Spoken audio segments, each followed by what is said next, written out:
And we're going to be heading across to the United Kingdom, where my next guest is Patsy Spears.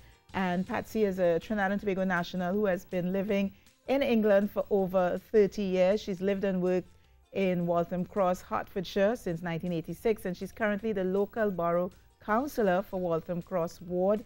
She's a school governor at Four Swans Primary School, trustee of CVSBEH, and chairperson of the Society of Caribbean and African Volunteer for Broxbourne Food Bank, and member celebration of the Community Steering Committee. She's also a co-chair of Four Swans. She's the Four Swans Resident Association, and she currently sits on the Broxbourne Council Scrutiny Committee and the Waltham Cross Town Strategy Group. So,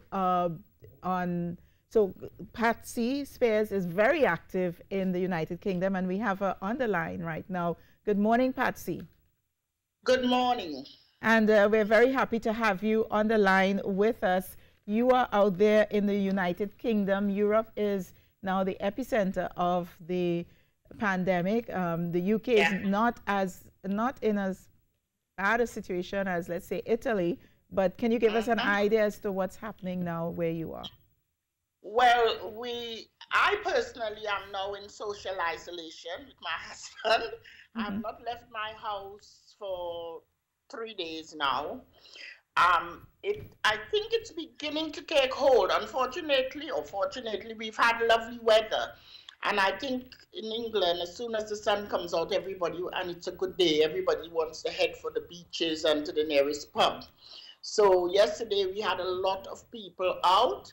The Prime Minister is planning that if they do not heed that they need to stay indoors, he will be taking sterner measures.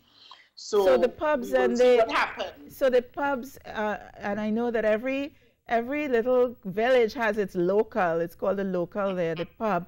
The pubs and the cinemas and the restaurants, dining, they are still open for business? No, they were closed on Saturday. Okay. But there may be the odd one. There are the few odd people who was thinking, oh, they will do something. But a lot of the pubs and restaurants and things are actually offering their food to vulnerable people at the moment.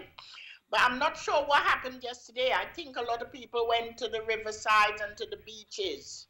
So the Prime Minister is very, very strict. He wants to shut things down because it has been proven that if we all stay away from each other, this thing is going to pass a little bit quicker. Yeah, and you are on isolation. Are you on self-isolation because you traveled? Yes. Is it because you traveled?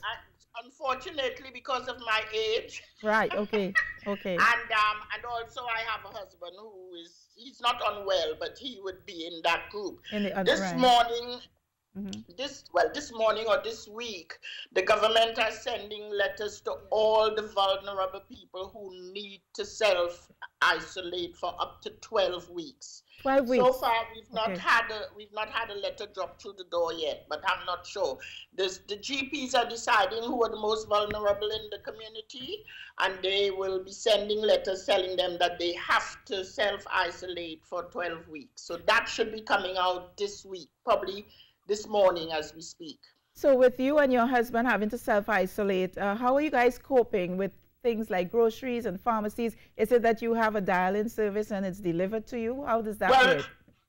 They've organized a lot of volunteers, and of course I have my 2 kids who I can think.